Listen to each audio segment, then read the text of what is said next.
অৰূপ বৰাক। আজি হৈছে দেওবাৰ আৰু বৃহস্পতিবাৰৰ পৰা আজিৰ দিনটোলৈকে অসম বংগ সীমান্তৰ পৰা অসমত প্ৰৱেশ কৰিবলৈ দিয়া নাই আলু ভৰ্তি ট্ৰাক মমতা বেনাৰ্জীয়ে। আৰু লাহে লাহে অসমত মজুত থকা যিসমূহ আলু আছে আলু ক্ৰমাৎ হ্ৰাস পাব ধৰিছে। আৰু ইয়াৰ লগে লগে চিন্তিত হৈ পৰিছে চৰকাৰ আৰু সাধাৰণ জনতা, কিয়নো আলুৰ হঠাৎ দাম বৃদ্ধি হ'ব নেকি, কিয়নো ইতিমধ্যে নাটনি হৈছে ৰাজ্যৰ বজাৰত আলু। আৰু অন্যফালে পশ্চিমবংগৰ পৰা অসমত প্ৰৱেশ কৰিবলৈ দিয়া হোৱা নাই আলু ভৰ্তি ট্ৰাকক। আৰু এই মুহূৰ্তত জনাব বিচাৰিছোঁ এই গুৰুত্বপূৰ্ণ খবৰটো।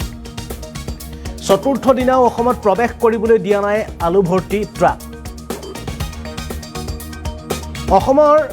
অসমত ট্ৰাকসমূহৰ প্ৰৱেশত বাধা পশ্চিমবংগ আৰক্ষীৰ। পশ্চিমবংগ আৰক্ষীয়ে বাধা প্ৰদান কৰিছে অসমত আলু ট্ৰাক প্ৰৱেশত। সীমান্তৰ কিছু নিলগত আবদ্ধ হৈ পৰিছে শ ট্ৰাক। বৃহস্পতিবাৰৰ পৰা সম্পূৰ্ণৰূপে বন্ধ হৈ পৰিছে ট্ৰাকৰ প্ৰৱেশ। বৃহস্পতিবাৰৰ পৰা ট্ৰাকৰ প্ৰৱেশ সম্পূৰ্ণ বন্ধ হৈ পৰিছে। জোৰাইমুৰ তুফানগঞ্জত আবদ্ধ হৈ আছে আলু ভৰ্তি ট্ৰাকসমূহ। আলু ভৰ্তি ট্ৰাকসমূহ অসমত প্ৰৱেশ নকৰিলে অসমত হ'ব আলুৰ তীব্ৰ নাটনি।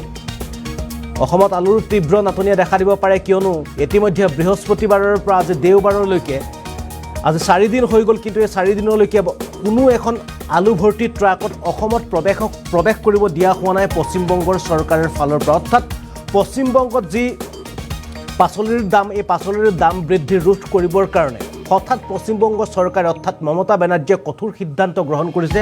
আৰু এই সিদ্ধান্ত মৰ্মে যিসমূহ আলু ভৰ্তি ট্ৰাক পশ্চিমবংগৰ ফালৰ পৰা অৰ্থাৎ যিসমূহ উত্তৰ ভাৰতৰ ফালৰ পৰা অসমলৈ আহে, সেইসমূহ আলু ভৰ্তি ট্ৰাকক এতিয়া অসমত প্ৰৱেশ কৰিবলৈ দিয়া হোৱা নাই, কিয়নো পশ্চিমবংগত পাচলিৰ দাম বৃদ্ধি হোৱাৰ বাবে এই পাচলিৰ যি দাম, সেই দামক সমতা স্থাপন কৰিবৰ কাৰণে অৰ্থাৎ পশ্চিমবংগত আলুৰ যোগান বৃদ্ধি কৰিবৰ কাৰণে পশ্চিমবংগৰ মাজেৰে যিসমূহ অসমলৈ আহিছিল আলুৰ ট্ৰাক, সেই ট্ৰাকসমূহক এতিয়া অসমত প্ৰৱেশ কৰিবলৈ দিয়া হোৱা নাই পশ্চিমবংগৰ চৰকাৰে। অৰ্থাৎ অসমৰ সীমান্তত অৰ্থাৎ বংগ অসম সীমান্ততে এতিয়া আবদ্ধ হৈ পৰিছে শ আলু ভৰ্তি ট্ৰাক।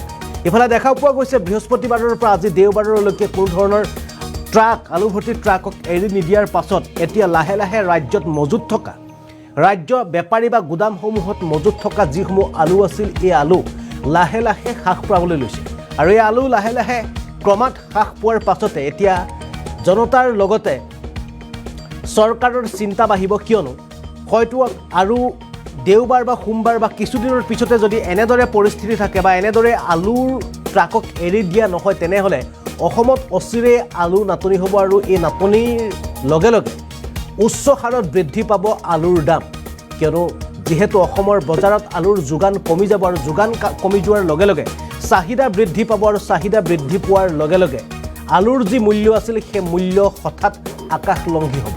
আৰু ইয়াৰ পাছত এতিয়া চিন্তিত হৈ পৰিছে, কিয়নো অসমৰ বজাৰত এতিয়া আলু বিচাৰি হাহাকাৰ কৰিব লাগিব সাধাৰণ জনতা। আৰু এই সম্পৰ্কত এটা মন্তব্য আছে, এই মন্তব্য আপোনালোকক দেখুৱাবলৈ চেষ্টা কৰিছোঁ। দিন ধৰি পশ্চিমবংগত আলু আবদ্ধ কৰি ৰাখিছে। আমি 5 দিন আগতে আমি বাতৰি প্ৰকাশ কৰিছিলোঁ, যিহেতু 5 দিন পাৰ হ'ল, আজি 6 দিনত হ'ল। আজিলৈকে কোনো পশ্চিমবংগ চৰকাৰ আৰু পশ্চিমবংগ আৰক্ষীয়ে কোনো ধৰণৰ প্ৰতিক্ৰিয়া কৰা নাই। আৰু আমি অসম চৰকাৰকো জনাইছোঁ যে আপোনালোকে কিবা এটা সমাধান কৰক। এই সমস্যাটো বহুদিন 5 দিন ধৰি আজি চলি আছে, সেইকাৰণে সোনকালে সমাধান হ'ব লাগে। এইখিনি কৈছোঁ। এতিয়ালৈকে আমি কোনো প্ৰতিক্ৰিয়া পোৱা নাই, যাৰ কাৰণে আমি অসমত এতিয়া আলুৰ জুৰুলা নাটনি কৰিছে। তাৰ কাৰণে অসমবাসী ৰাইজে বিগত 5 দিন ধৰি মূল্য বৃদ্ধিৰ সমস্যাত পৰিছে। এইখিনি অতি সোনকালে সমাধান হ'ব লাগে। অসম চৰকাৰক আমি অনুগ্ৰহ কৰি কৈ আছোঁ। দেখা গৈছে যে পশ্চিমবংগৰ আলুৰ বৃহৎ এটা অসমৰ আলুতে বৃহৎ এটা চাহিদা পূৰণ কৰে পশ্চিমবংগৰ। হয় হয়, কিন্তু এই ক্ষেত্ৰত যিহেতু অসমত আলু প্ৰৱেশ কৰিবলৈ দিয়া হোৱা নাই, অসমত আলুৰ নাটনি হ'ব, দাম বৃদ্ধি হ'ব, একদম নিশ্চয় হ'ব। মুখ্যমন্ত্ৰীলৈ দিয়া হ'ব।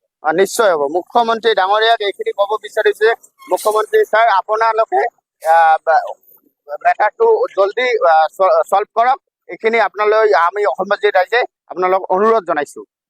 অতি সোনকালে সমাধান হ'ব লাগে এই সমস্যাটো। হয়।